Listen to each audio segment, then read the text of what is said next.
Budget আপনার around 25,000 টাকার আশেপাশে, তবে মার্কেট থেকে এই মুহূর্তে নতুন কোনো ফোন না কিনে একটা পুরাতন ফ্ল্যাগশিপ ফোন কিনতে চান, যা থেকে আপনি অলমোস্ট একটা ফ্ল্যাগশিপ এক্সপিরিয়েন্স পাবেন। আসসালামু আলাইকুম এভরিওয়ান, আমরা কিন্তু মাঝে মাঝেই কিছু পুরাতন ফোন কিনি, অথেন্টিক ইউজার থেকে ফোন কিনি অ্যান্ড সেটার বেশ কিছুদিন ব্যবহার করে ডিটেল একটা ইউজার রিভিউ আপনাদের মাঝে শেয়ার করি। তেমনই কিন্তু বেশ কিছুদিন আগে আমি একটা পিক্সেল 7 ফোন কিনেছিলাম, একদম অথেন্টিক ইউজার থেকে বক্স সহ, এবং বক্সের মধ্যে কাগজপত্র এবং যে অথেন্টিক ডঙ্গেলটা থাকে এইটা সহ। সো এই ফোনটা কেনার পরে কিন্তু আমরা বেশ কিছুদিন ব্যবহার করছি, একদম রেগুলার লাইফে যত যা ব্যবহার করা যায়, সিম থেকে শুরু করে বিকাশ, নগদ application, browsing, others social media application থেকে শুরু করে এভরিথিং সবকিছু ব্যবহার করে ফাইনালি আপনাদের মাঝে একটা অথেন্টিক ইউজার রিভিউ শেয়ার করব। কারণ পিক্সেল 7 এই মুহূর্তে 25 থেকে 27,000 টাকার আশেপাশে তুমুল জনপ্রিয় অ্যান্ড আমার কাছে মনে হয় বেস্ট ভ্যালু ফর মানি একটা ডিভাইস, যারা হচ্ছে ইউজড একটা ফোন কিনতে চান এই বাজেটের মধ্যে। সো সেদিক থেকে বলতে গেলে স্পন্সর কিন্তু আমি নিজেই, যেহেতু আমরা এই ফোনটা নিজেরা কিনেছি। সো এই ফোনটা যদি রিভিউর পরে কেউ কিনতে চান অথেন্টিক এই বক্স সহ পিক্সেল 7 8/128GB, তাহলে অবশ্যই এই ভিডিওর কমেন্ট বক্সটা চেক করবেন, সেখানে কিন্তু কমেন্টে একটা নাম্বার দেওয়া হয়েছে, চাইলে আপনারা ডিরেক্টলি কল করে অথবা হোয়াটসঅ্যাপে নক দিয়েও বাংলাদেশের যে কোনো প্রান্ত থেকে একজন লাকি ম্যান এই পিক্সেল 7টা আপনারা কিনতে পারেন আমাদের থেকে। প্রথমত এর ডিজাইনটা খুব ছোটোখাটো এবং কম্প্যাক্ট হয়, আপনারা এক হাতে ওয়ান হ্যান্ড খুব ইজিলি এবং রাফ ইউজ করতে পারবেন কোনো ঝামেলা ছাড়াই। এর পাশাপাশি আপনারা সবাই জানেন যে পিক্সেলের ফোনগুলোতে একটা ফিজিক্যাল সিম এবং একটা সিম ব্যবহার করার সুযোগ রয়েছে, সেখানে আমরা এই ফোনটাতে আপাতত একটা ফিজিক্যাল সিম এবং সেটা হচ্ছে বাংলালিংক সিম ব্যবহার করছি। এবং এইখানেই অনেক নেটওয়ার্কজনিত কোশ্চেন চলে আসে আপনাদের মাঝে, কারণ পিক্সেলের ফোনগুলোতে আপনারা সবাই জানেন যে টুকটাক নেটওয়ার্ক ইস্যু থাকে, তবে এটা সব ডিভাইসে বা সব ইউনিটে থাকে এরকম নয়, আবার সব সময় দিবে তেমনটাও নয়। তবে আমাদের এক্সপিরিয়েন্স থেকে যদি বলতে যাই, এই ফোনটা আমরা বেশ কিছুদিন ব্যবহার করেছি বাংলালিংক সিম, যেটাতে আমরা নেট ব্যবহার করেছি, এছাড়াও ফোন কলস করেছি, কোনো জায়গাতে কিন্তু আমরা কল ড্রপ বা নেট ইস্যু কোথাও কোনো রকম প্রবলেম পাইনি এই ফোনটা ব্যবহার করে। সো অথেন্টিক ফোনগুলোর ক্ষেত্রে কিন্তু আপনারা ম্যাক্সিমাম সময়ই এই প্রবলেমটা ফেস করবেন না।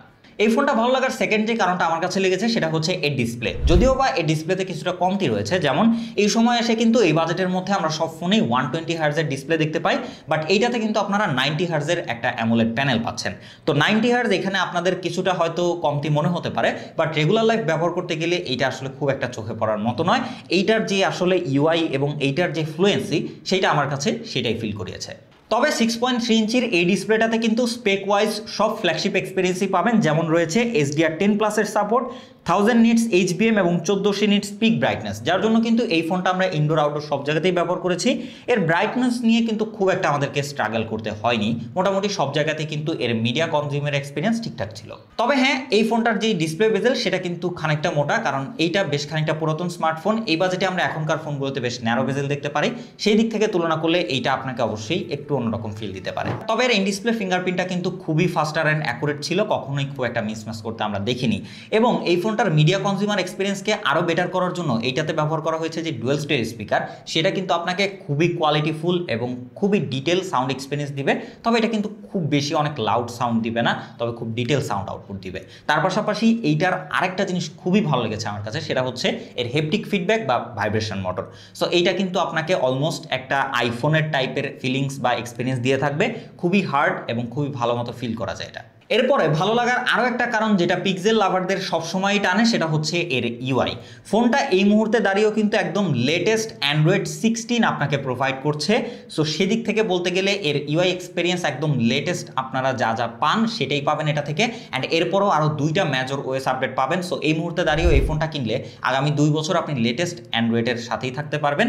সেদিক থেকে এর UI experience super smooth, app opening closing যথেষ্ট ফাস্টার অ্যান্ড রেসপন্সিভ ছিল, মনেই হয় না যে এত পুরাতন একটা স্মার্টফোন ব্যবহার করছি। তার পাশাপাশি এর ইউআই যে ট্রানজিশন সেটাও কিন্তু খুবই স্মুথ। ফোনটাতে আপনারা UFS 3.1 স্টোরেজের পাশাপাশি পেয়ে যাচ্ছেন গুগলের নিজস্ব টেনসর G2 প্রসেসর, যা দিয়ে কিন্তু আপনারা খুব হাইলি পারফরমেন্স আউটপুট পাচ্ছেন না, তবে হ্যাঁ, এটা দিয়ে কিন্তু আপনারা যে স্ট্যান্ডার্ড কাজগুলো রয়েছে একদম স্মুথলি করে ফেলতে পারবেন ফ্ল্যাগশিপ এক্সপিরিয়েন্সের সাথেই। এই প্রসেসরটা আসলে কখনোই কোনো গেমিং ডেডিকেটেড প্রসেসর না, যার জন্য এটা খুব ভালো মতো অপটিমাইজ হচ্ছে অ্যাপগুলোর সাথে। আপনি যখন এটা ব্যবহার করে রেগুলার লাইফের সোশ্যাল মিডিয়া ব্রাউজিং বা হচ্ছে হেভি টাস্কগুলো করবেন, তখন আপনি বুঝতে পারবেন যে হ্যাঁ, আপনি একটা ফ্ল্যাগশিপ ফোন ব্যবহার করছেন, যা থেকে আপনি ফ্ল্যাগশিপ একটা এক্সপিরিয়েন্সই পাচ্ছেন। তবে এটা হিমশিম খেয়ে যায় গেমিংয়ের ক্ষেত্রে গিয়ে, যার জন্য এই ফোনটা দিয়ে আমরা পাবজি টাইপের একদম 3 টাইটেল গেমগুলো খুব একটা খেলিনি। আমরা এটা দিয়ে খেলেছি বেস্ট যে গেমগুলো রয়েছে, যেমন আমরা ই ফুটবল গেমটা খেলেছি, যা কিন্তু এই মুহূর্তে মোটামুটি মিড রেঞ্জের ফোন দিয়ে সবাই খেলে থাকেন। সো ই ফুটবল গেমটা এটাতে কিন্তু 60 FPS স্ট্যান্ডার্ড গ্রাফিক্সে বা হাই গ্রাফিক্সে একদম স্মুথলি প্লে করে, কোনো রকম ল্যাগ বা ফ্রেম ড্রপের দেখা আমরা পাইনি।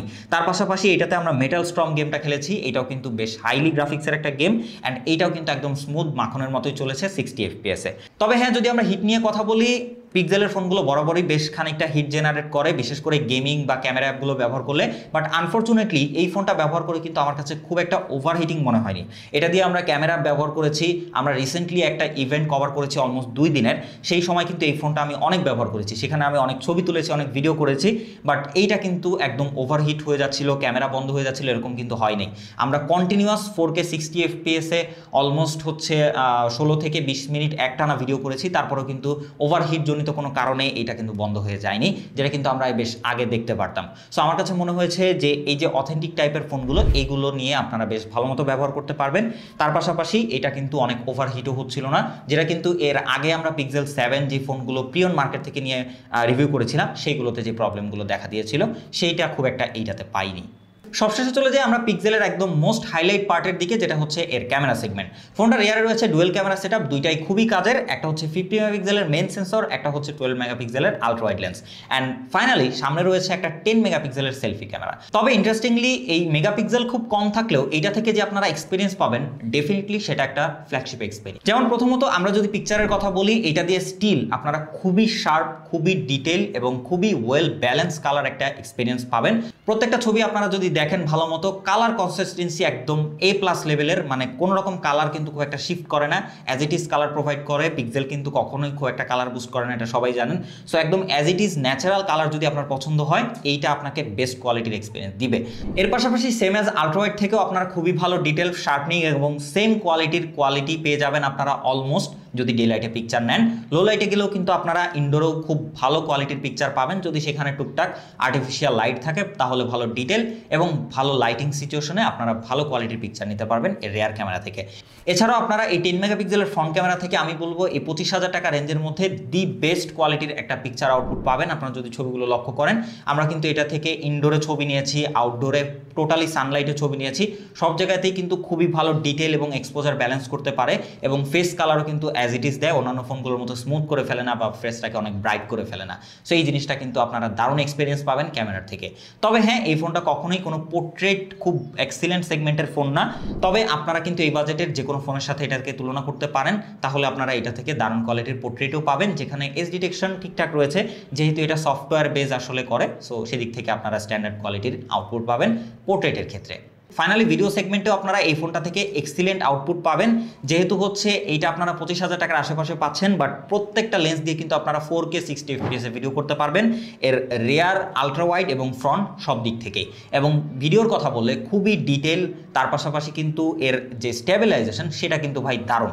আমরা কিন্তু আউটডোরে ভিডিও করেছি ম্যাক্সিমাম সময় হাঁটাচলা করে, সেক্ষেত্রেও কিন্তু স্ট্যাবিলিটি খুবই ভালো পেয়েছি, এবং কালার কনসিস্টেন্সি তার পাশাপাশি এক্সপোজার ব্যালেন্সটাও খুবই ভালো।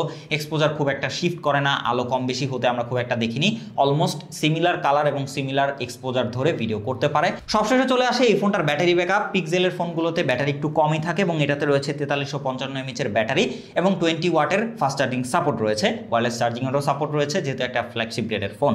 এবং এদিক থেকে যদি আমরা ব্যাকআপের কথা বলি, এইটা আপনারা মোটামুটি স্ক্রিন অন টাইম পাবেন 5 ঘন্টা সামথিং বা প্লাস মাইনাস। তবে যদি হার্ডলি ব্যবহার করেন, অলমোস্ট 4 ঘন্টার আশেপাশে আমরা স্ক্রিন অন টাইম পেয়েছি, যেহেতু এই ফোনটা একটা পুরাতন ফোন। সো অবশ্যই আপনারা একদম নতুনের মতো এক্সপিরিয়েন্স এটা থেকে পাবেন না। তো সেদিক থেকে বলতে গেলে এটা যথেষ্ট স্ট্যান্ডার্ড। তবে হ্যাঁ, যারা অ্যাজ এ প্রাইমারি ডিভাইস হিসেবে ব্যবহার করতে চান, ফুল ডে আপনার ব্যাটারি ব্যাকআপ লাগবে, তাদের জন্য একটু কষ্টকর হয়ে যাবে। যদি একটা পাওয়ার ব্যাংক ক্যারি করতে পারেন তাহলে ভালো, আদারওয়াইজ এইটা আপনাকে হয়তো দিনে 2 বারের মতো চার্জ করে লাগতে পারে, যদি প্রাইমারি এবং একটু হেভি ইউজার আপনি হয়ে থাকেন। বাকি হচ্ছে আমার কাছে মনে হয়েছে যে এই ফোনটা ওভারঅল কিছু কিছু দিকটা যদি আপনি স্যাক্রিফাইস করতে পারেন, ডিসপ্লে 90 হার্জ এবং ব্যাটারি ব্যাকআপটা এবং টুকটাক হিটিং, এই জিনিসটা যদি আপনি স্যাক্রিফাইস করতে পারেন, এই বাজেটে আমার কাছে পুরাতন মার্কেটের একদম বেস্ট একটা ভ্যালু ফর মানি ফোন মনে হয় এই পিক্সেল 7K স্টিল এই মুহূর্তে দাঁড়িয়েও। কারণ এইটার কোনো ব্যাড রিপোর্ট তেমন একটা নাই, গ্রিন লাইন পড়ে যাওয়ার ইস্যু নাই, বা হচ্ছে অনেক ঝয়ঝামেলার তেমন কোনো ইস্যু নাই, সফটওয়্যার জনিত কোনো ইস্যু নাই। সেদিক থেকে বাকি ডিসিশন টোটালি আপনাদের উপরে। ভিডিওটা কেমন লেগেছে সেটা অবশ্যই কমেন্ট করে জানাবেন। ভালো লাগলে like, comment, share and subscribe করে পাশেই থাকবেন। খোদা হাফেজ।